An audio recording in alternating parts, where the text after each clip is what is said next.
Notepad में हमने जावा का प्रोग्राम बनाया, एप्लीकेशन बनाई, उसको सेव किया डॉट जावा एक्सटेंशन के साथ, कमांड प्रॉम्प्ट पर गए, वहाँ पे हमने उसको कंपाइल किया, वहीं से हमने उसको रन किया। आर्ग्यूमेंट्स वगैरह देने थे तो हमने वहीं से उसको आर्ग्यूमेंट्स वगैरह पास किए। तो इस तरह से भी आप जावा की एप्लीकेशंस बना सकते हैं। उसके अलावा आप डिफरेंट IDEs को यूज़ कर सकते हैं। कुछ IDEs जो हैं वो जिसको आप कह लो कि फ्रीवेयर हैं, आप फ्रीली उनको नेट से डाउनलोड कर सकते हैं। जो ज़्यादा फेमस IDEs हैं उनमें एक नेटबीन्स है और सेकंड जो है वो इक्लिप्स है। NetBeans and Eclipse free download हो जाते हैं और उनको आप फ्रीली यूज़ कर सकते हैं। आपके जो आउटलाइन है उसके अंदर उन्होंने नेटबीन्स को यूज़ किया हुआ है, उसका उन्होंने जिक्र किया हुआ है। जैसे यहाँ पर है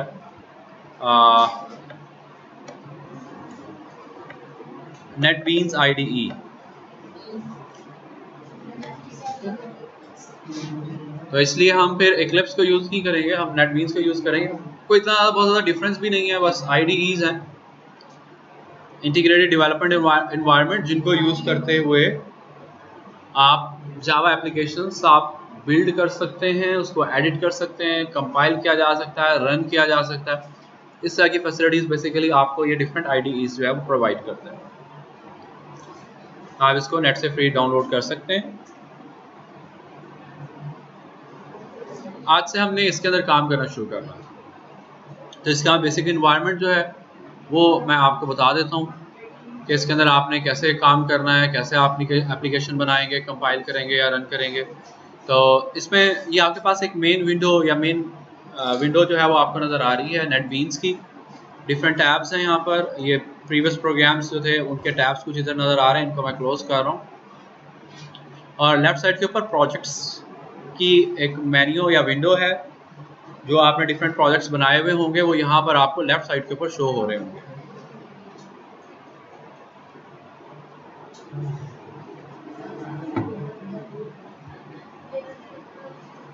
मैं इधर एक नया प्रोजेक्ट बनाने लगा हूँ, जावा प्रोजेक्ट। तो या तो आप यहाँ पर ये जो बटन है इस पर आप क्लिक कर दें,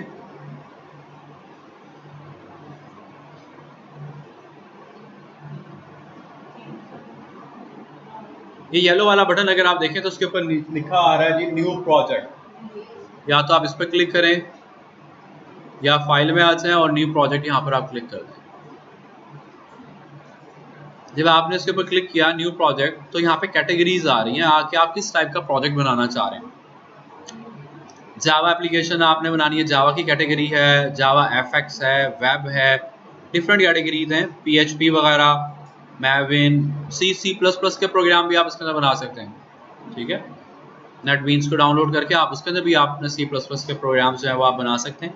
डिफरेंट कैटेगरीज हैं, तो हम यहाँ से जावा की कैटेगरी को आप सिलेक्ट करें और इधर से ये पहली ऑप्शन जावा एप्लीकेशन, इसको आप सेलेक्ट करें। जावा एप्लीकेशन इसको सेलेक्ट करें और इसको नेक्स्ट करें। यहाँ पे वो प्रोजेक्ट का नेम आपसे पूछ रहा है कि आप प्रोजेक्ट का क्या नाम रखना चाह रहे हैं, तो यहाँ पर आप उसका नाम रख दें। जैसे फॉर एग्जांपल मैं इसका नाम रख रहा हूँ फर्स्ट ऐप यूजिंग नेटबीन्स, कोई भी नाम आप रख दें। इसको फिनिश कर दो।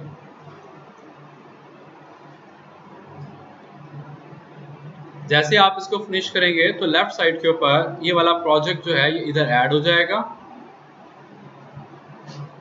ये यहाँ पे अगर आप देखें फर्स्ट ऐप यूजिंग नेटबीन्स, ये प्रोजेक्ट जो है वो यहाँ पर ऐड हो गया और इधर उसने उसका एक टैब ओपन कर दिया, डॉट जावा उसने साथ लिखा हुआ है। इसका जूम थोड़ा सा और क्लियर करें, मे बी थोड़ा और पढ़ना जो है क्लियर हो जाए। हाँ देखो ना, अब ज़्यादा बेहतर है। बस तो इसने डॉट जावा फाइल उसने ऑटोमेटिकली खुद आपको बना के दे दी।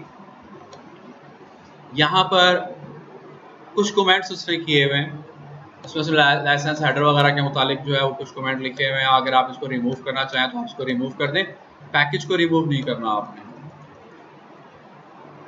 ये ऑथर वगैरह के मुतालिक उसने यहाँ पे लिखा हुआ है, उसको रिमूव करना चाहें रिमूव कर लें, इसको श्रिंक करना चाह रहे हैं तो उसको श्रिंक कर लें।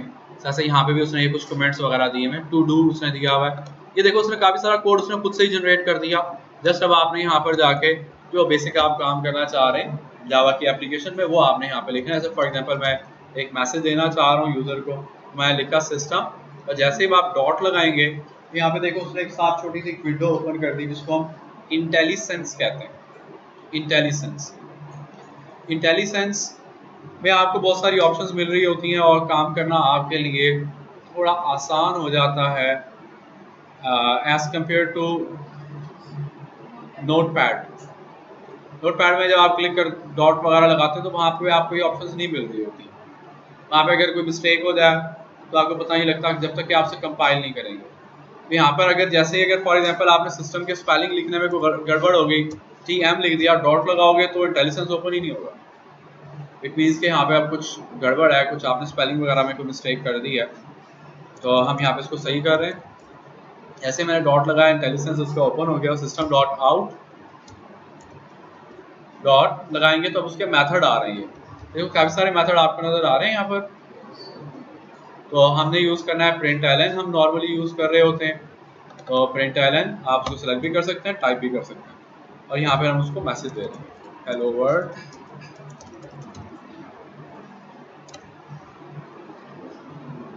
ठीक है, ये हमने जावा की फर्स्ट एप्लीकेशन बनाई। अब आपने इसको रन करना है, कंपाइल करना है, रन करना है। तो यहाँ पे उन्होंने एक बटन एक दिया हुआ है रन प्रोजेक्ट का, F6 इसकी शॉर्टकट की है। आप इस पर क्लिक करेंगे, वो पहले उसको कंपाइल करेगा, उसके बाद उसको वो रन कर देगा। आपको कमांड प्रॉम्प्ट वगैरह पे जाने की जरूरत नहीं है। नीचे अगर आप देख सकते हैं यहाँ पे कुछ वर्किंग हो रही है, तो उसको कंपाइल करेगा और डिफरेंट उसके ऊपर स्टेप्स परफॉर्म करेगा। देखें और देखो यहाँ पर आपको आउटपुट मिल गई है, ये हेलो वर्ल्ड। उसने वहीं पर ही उसी नेटबीन्स की विंडो में ही नीचे आपको आउटपुट जो है उसने शो करा दिया। यानी कि आपको कमांड प्रॉम्प्ट पर जाने की ज़रूरत नहीं है और वहाँ पे जो आप जावा की कमांड्स जो आप लिख रहे थे उस तरह से करने की ज़रूरत नहीं है। दोनों ही मेथड्स यूज़ किए जा सकते हैं। इसमें ये थोड़ा सा रिलेटिवली ज़रा सिंपल है, इजी है, क्योंकि आपको कहीं और स्विच करके नहीं जाना और सारा काम आपको एक ही जगह पर जो है वो मिल जाएगा। और IDEs जो होते हैं वो यकीनन आपको काफ़ी ज़्यादा हेल्प आउट कर रहे होते हैं। ठीक है, वो डिफरेंट फीचर्स आपको प्रोवाइड करते हैं। वो मेथड जो था वो भी आपको पता होना चाहिए। और अगर आप नेटबीन्स इंस्टॉल करके उसे यूज़ करना चाहते हैं तो उससे पहले JDK इंस्टॉल होना चाहिए आपके पास। उसको इंस्टॉल करने का और पाथ सेट करने का तरीका वही होगा जो हमने पहले डिस्कस किया होगा। ठीक है जी, तो इस तरह से आपने फर्स्ट प्रोग्राम बनाया। जैसे आप बाहर कहीं क्लिक करेंगे अपने कोड के ऊपर तो वो जहाँ पे आपको आउटपुट नज़र आई थी वो वाली विंडो आपकी ऑटोमेटिकली जो है वो हाइड हो जाएगी, ख़त्म हो जाएगी। ठीक है, अब हमने इसी के ऊपर काम करना है। अब हम आगे नेक्स्ट ये देखने लगे हैं कि अगर आपने जावा के अंदर इनपुट लेनी हो तो आप इनपुट कैसे लेंगे, जिसको अभी तक हमने डिस्कस नहीं किया था। ठीक है, तो जावा में इनपुट लेने का क्या तरीकाकार है, उसके लिए सबसे पहले आपको एक पैकेज ऊपर इंपोर्ट करवाना होगा। पैकेज क्या होता है? जावा में हम पैकेज कहते हैं कलेक्शन ऑफ क्लासेस को, collection of related classes in Java.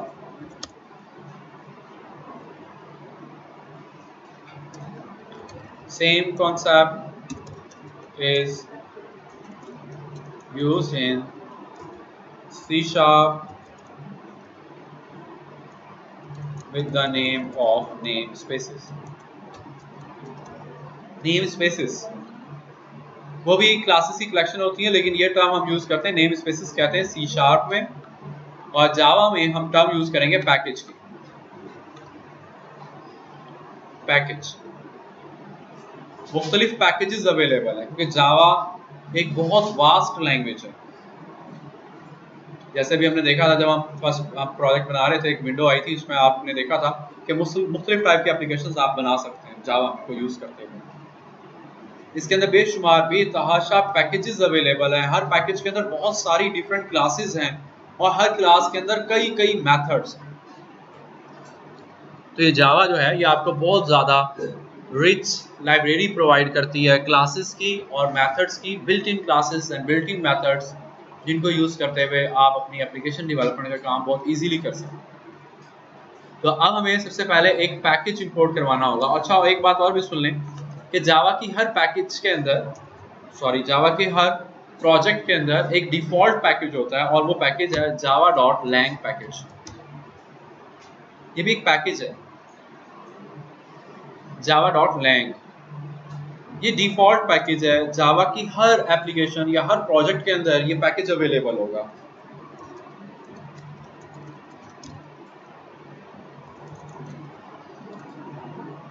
ये डिफॉल्ट पैकेज है, इसके अंदर बहुत बेसिक किस्म के जो आप कह लो कि क्लासेस हैं वो इसके अंदर अवेलेबल है। जैसे इनपुट आउटपुट आपने करानी है, या इसके अलावा जैसे आप कोई जैसे एक्सेप्शंस को आपने हैंडल करना है, वो काम सारे इसके अंदर अवेलेबल है। ठीक है, एक्सेप्शन हैंडलिंग की डिफरेंट क्लासेस हैं, ये इसके अंदर java.lang के अंदर अवेलेबल है। बाकी मज़ीद फर्दर डिटेल अगर आप देखना चाहें तो आप उसको गूगल पे जाके जो है वो आप उसको सर्च भी कर सकते हैं, java.lang पैकेज। ठीक है, तो आप उसको बेशक जाए और गूगल कर लें उसको।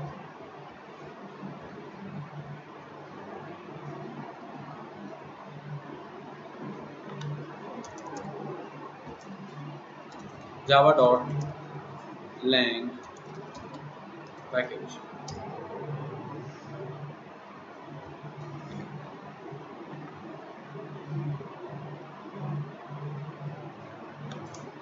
ये आपको docs.oracle.com उधर आप चले जाएं, क्योंकि मैंने आपको शायद बताया भी था कि जावा जो है वो पहले सन माइक्रो सिस्टम की प्रॉपर्टी थी। जावा को जो है वो अब ओरेकल वालों ने परचेज कर लिया, तो इसलिए अब ये ओरेकल की साइट के ऊपर जाके आपको सारी इसकी डिटेल मिल जाएगी। तो ये पैकेज है java.lang, इसके अंदर मुख्तलिफ इंटरफेसेस हैं, मुख्तलिफ क्लासेस हैं। जैसे ये क्लासेस आपको नज़र आ रही हैं, रैपर क्लासेस अवेलेबल हैं। जैसे इंटीजर की रैपर क्लास के हमने जिक्र किया था, पार्सिंग के लिए हमने उसको, कन्वर्जन के लिए हमने उसको यूज़ किया था। इसका जूम थोड़ा सा बढ़ा दूं। मैथ की क्लास इसके अंदर अवेलेबल है। जो बेसिक काम जो है आपके करने वाले वो सारे के सारे java.lang पैकेज में अवेलेबल है। ठीक, ये बहुत सारी इसके अंदर डिफरेंट क्लासेस हैं, इनोबरेशन, एक्सेप्शंस, एरर्स, ये सब कुछ java.lang पैकेज के अंदर अवेलेबल है, जिसकी कि हर तकरीबन ऑलमोस्ट हर जावा एप्लीकेशन में उसकी ज़रूरत पड़ती है।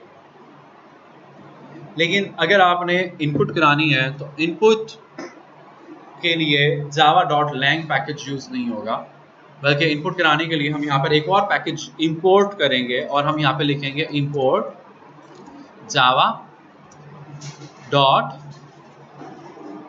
ये डिफरेंट पैकेजेस आपको नज़र आ रहे हैं, applet, AWT, beans, IO, lang, math वगैरह। util आप यूज़ करेंगे यूटिलिटी के लिए,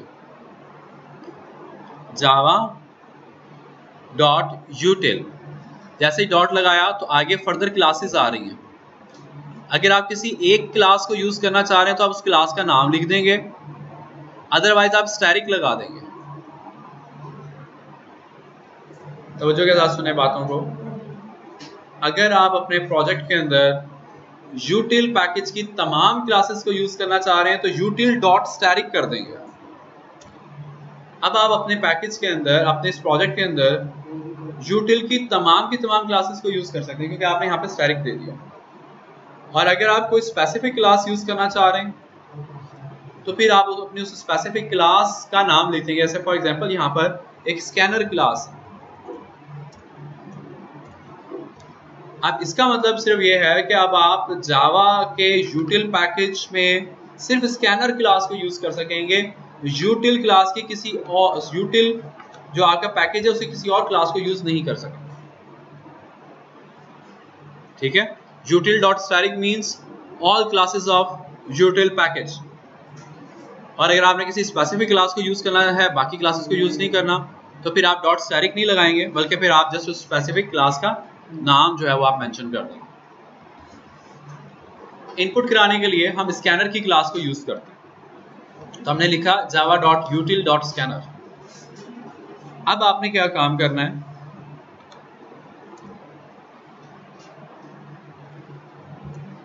अब आप यहाँ पे स्कैनर की क्लास को यूज़ कर सकते हैं। स्कैनर, आगे उसका कोई भी नाम रख लो। ये मैं उसका एक वेरिएबल बना रहा हूँ, ये एक ऑब्जेक्ट हम बना रहे हैं। ऑब्जेक्ट्स बनाना अभी हमने प्रॉपरली ज़्यादा देखे नहीं है, लेकिन हम फिलहाल जस्ट एक सिंपल सा काम कर रहे हैं, एक सिंपल सा एक ऑब्जेक्ट हम बना रहे हैं। Scanner scan equals to new scanner.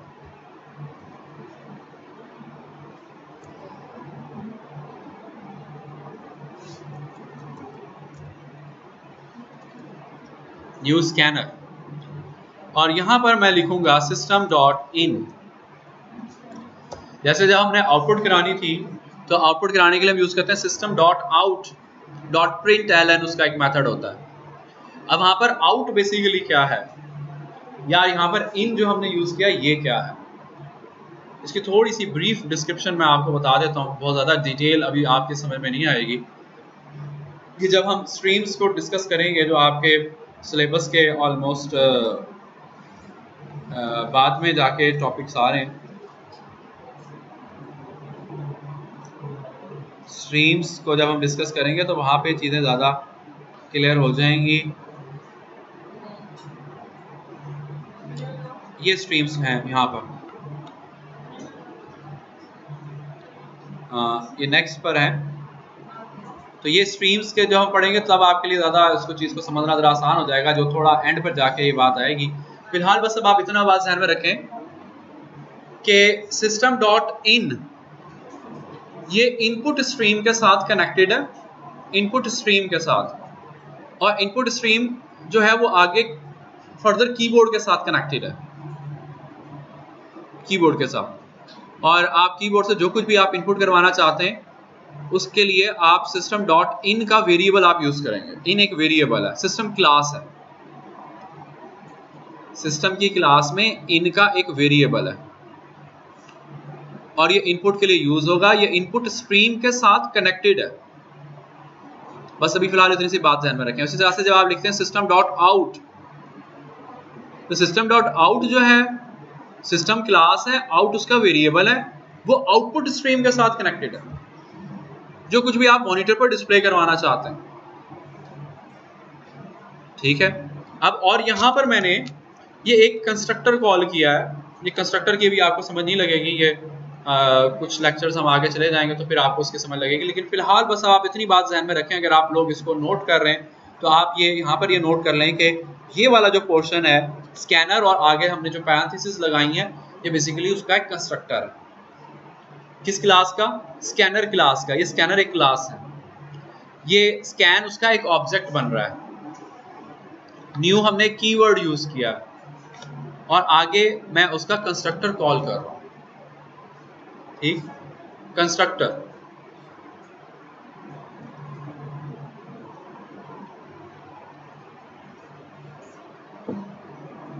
अभी ये कुछ चीजें आप लोगों के लिए थोड़ी सी एम्बिग्यूअस होंगी, लेकिन कोई इतना बड़ा इश्यू नहीं है, आगे चल के ये सारी बातें क्लियर हो जाएंगी। अभी जैसे मैं बता रहा हूँ उसी तरह से आप इसको नोट करते जाएं, टैग करते जाएं। ये स्कैनर क्लास है, स्कैन ऑब्जेक्ट का नेम है, न्यू एक कीवर्ड है, स्कैनर और आगे पैरेंथेसिस जो मैंने लगाई है ये उसका एक कंस्ट्रक्टर हम कॉल कर रहे हैं। इसको बस अभी इतना इतना नोट करते थे। अभी जो स्कैन का मैंने एक ऑब्जेक्ट बना, इसका नाम कुछ भी रखा जा सकता है भाई, ये जरूरी नहीं कि इसका नाम आपने हमेशा स्कैन ही रखना है, आप इसका नाम कुछ भी रख सकते हैं। ठीक है, जैसे फॉर एग्जांपल मैं इसका नाम रख रहा हूँ जी इनपुट। ठीक है, रख लो, कोई मसला नहीं, कोई कीवर्ड ना हो बस। ऐसे फॉर ना रख लेना, वाइल ना रख लेना, इंट ना रख लेना, क्योंकि वो आपके पास जो है वो कीवर्ड है।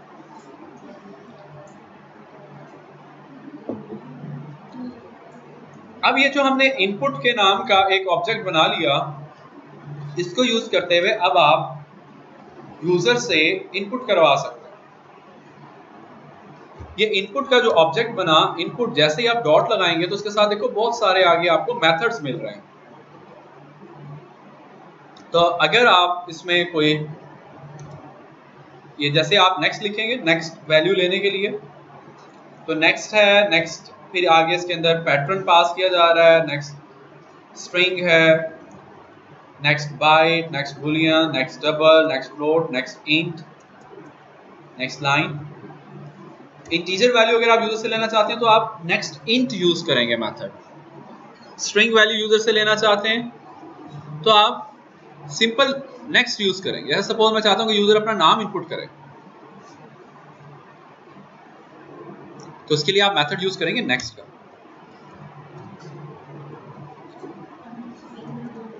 और इसको मैं एक स्ट्रिंग वेरिएबल में मैं स्टोर करा लेता हूं, string n equals to input dot next. Input हमारे पास ऑब्जेक्ट है ये वाला, इसका नाम मैंने पहले स्कैन रखा था। नेक्स्ट इसका एक मेथड है जो स्ट्रिंग लेने के लिए हम यूज करेंगे। अब जब ये मेथड एग्जीक्यूट होगा वो इनपुट का वेट करेगा, यूजर जो भी इनपुट कर देगा वो n में आ जाएगी। और चलो मैं यहाँ पर हेलो के बाद n को प्रिंट करा लेता हूँ। आगे मैं कंकैटिनेट कर रहा हूँ n के साथ। अब यूजर जो भी नाम देगा हेलो के साथ उसका नाम प्रिंट हो जाएगा। इस एप्लीकेशन को रन करें। अब देखिए यहाँ पे एप्लीकेशन जब हमारी रन हो रही है तो वो वेट कर रहा है, इनपुट का वेट कर रहा है यहाँ पर ये रन, और एक कर्सर ब्लिंक कर रहा है। सपोज यहाँ पे मैंने नाम दिया, एंटर मैं करूंगा, इनपुट हुई और आगे देखें वही नाम उसने हेलो के साथ डिस्प्ले कर दिया। ठीक है, दोबारा चलाएं इसको।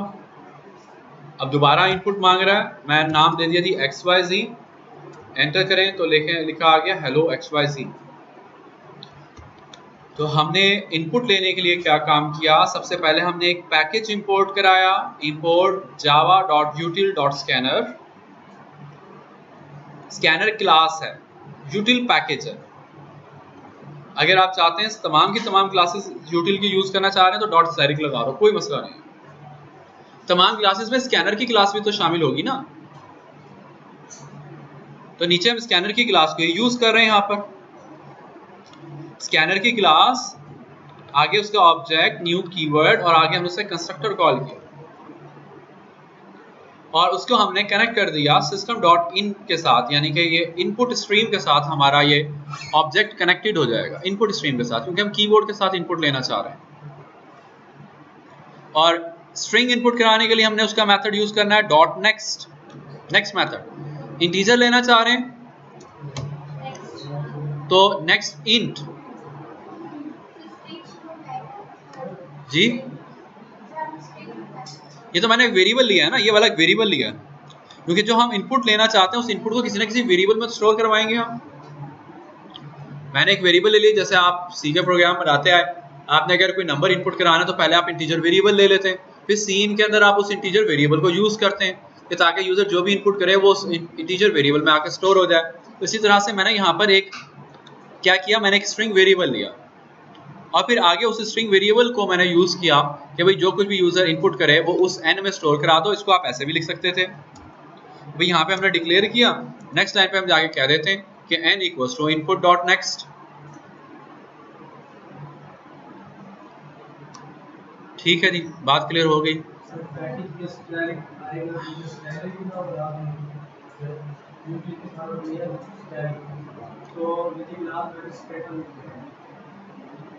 देखो दरअसल इस पैकेज में बहुत सारी क्लासेस हैं। हमें जैसे अभी देखो ना, अगर मैं यहाँ पे डॉट लगा रहा हूँ तो जैसे मैं डॉट लगा रहा हूँ तो ये सारी आपको कुछ क्लासेस नजर आ रही हैं, कुछ इसमें इंटरफेसेस भी हैं, एनोमरेशंस हैं, क्लासेस हैं, इसके अंदर तो बहुत सारा कुछ है।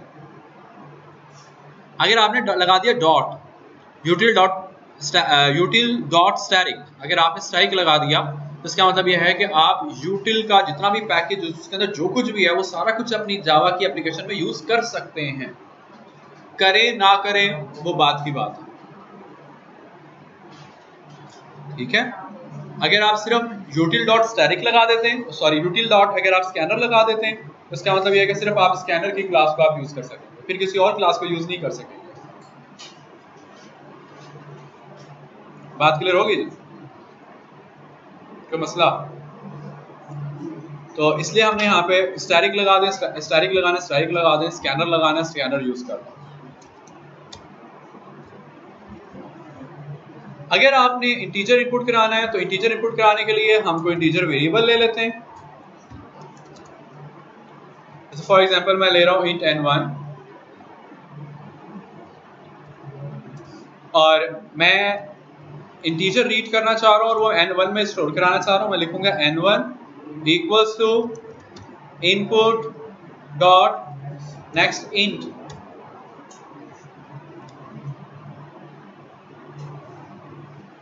ठीक है, अब यहां से क्या होगा, अभी नेक्स्ट इंट आपको एक इंटीजर रिटर्न कर दे, रीड करके देगा जो मैंने n1 में स्टोर कराया। आगे जाके आप उसको प्रिंट कराना चाह रहे हैं, जो भी करना चाह रहे हैं वो उसके साथ आप ऑपरेशन परफॉर्म कर सकते हैं।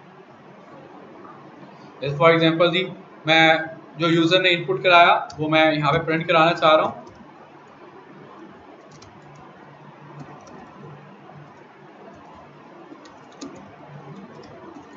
You entered n1, मैंने नाम लिया। अब दूसरी इनपुट का वेट कर रहा है। दूसरी input they the, for example मैंने 20, हेलो शादाब यू एंटर 20। तो वही एक ऑब्जेक्ट जो आपने स्कैनर का बनाया, उसी से आप स्ट्रिंग इनपुट करा सकते हैं, उसी से आप इंटीजर इनपुट करा सकते हैं, उसी से आप डबल इनपुट करा सकते हैं, उसी से कोई बुलियन वैल्यू इनपुट कराई जा सकती है।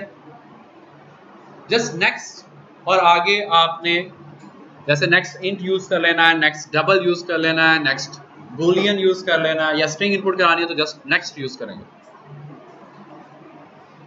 क्लियर हो गया जी कि आपने इनपुट कैसे लेनी है जावा में जी। स्कैनर की क्लास जो है वो इनपुट के लिए यूज होगी, क्योंकि स्कैन का मतलब ही रीड करना होता है। जैसे सिंपल सी के अंदर आपने स्कैन एफ का फंक्शन पढ़ा था, स्कैन एफ, तो वो भी स्कैन यानी कि इनपुट के लिए, रीड के लिए यूज होता है। क्लियर हो गया जी। चलो अब आगे हम देखते हैं कि जावा में अगर आपने कुछ एरेज वगैरह अगर आपने डिक्लेयर कराने हो तो एरेज को आप कैसे यूज करें। बल्कि कुछ काम मैंने कल आप लोगों के जिम्मे लगाया हुआ था, वो काम भी मैं चेक करता हूँ अभी। 10 प्रोग्राम्स मैंने आपको कहे हुए थे।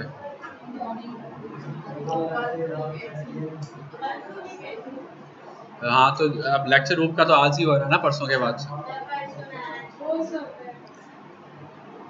जी। अच्छा, अब हम देखने लगे हैं कि जावा के अंदर अगर आपने एरेज लेने हो तो एरेज को आप कैसे लेंगे। 1 डायमेंशनल एरे, 2 डायमेंशनल एरे, और 2 डायमेंशनल एरे में आगे फर्दर 2 टाइप के एरेज हैं, उनको हम यहाँ पे डिस्कस करते हैं। मैं इधर एक न्यू पैकेज बना रहा हूँ, उसको मैं क्लोज कर रहा हूँ।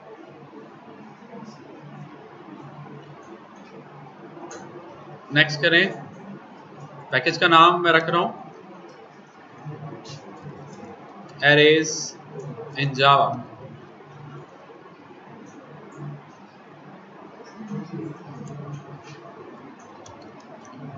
यूजिंग एरेज इन जावा।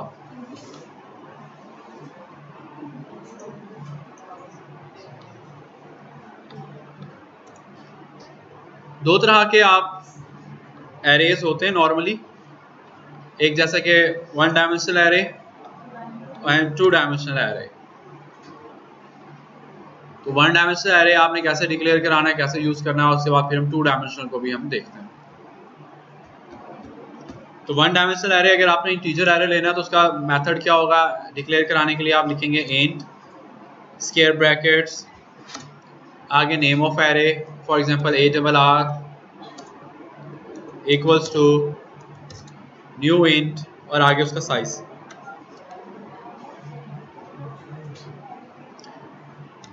ये जो हम न्यू का कीवर्ड यूज कर रहे हैं, थोड़ी देर पहले भी हमने न्यू का कीवर्ड यूज किया था, अब दोबारा हम न्यू का कीवर्ड हम यहाँ पर यूज कर रहे हैं। इससे क्या होगा, इसको हमने किस लिए यहाँ पे लिखा, बेसिकली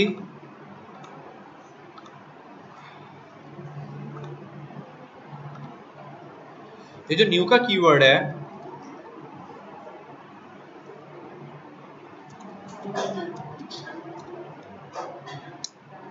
ये न्यू कीवर्ड आपको रन टाइम पर मेमोरी एलोकेट करके देता है। न्यू एलोकेट्स मेमोरी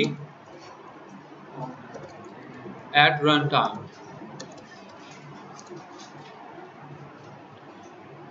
और दो तरह की हमारी मेमोरीज होती हैं, जो रन टाइम पे हमें स्पेस मिलती है वो हीप में से मिलती है, हीप मेमोरी, एक स्टैक मेमोरी होती है, एक हीप मेमोरी होती है। स्टैक जो है वो आपकी स्टैटिक मेमोरी है। कंपाइल टाइम पर स्टैक में वेरिएबल्स वगैरह डिक्लेयर हो रहे होते हैं कंपाइल टाइम पर, जबकि हीप जो है वो डायनामिक मेमोरी है। और रन टाइम पर अगर आप मेमोरी एलोकेट करवाना चाह रहे हैं तो तब उसके लिए फिर आप जो है वो न्यू का कीवर्ड आप यूज़ करेंगे। ये हमने एक दफ़ा पहले भी डिस्कस किया हुआ है जब हम डायनामिक एरे को जब हम डिस्कस कर रहे थे। एरे के लिए न्यू वीडियो जो है वो हम बनाएंगे और उसको फिर आप लोग देख लेना।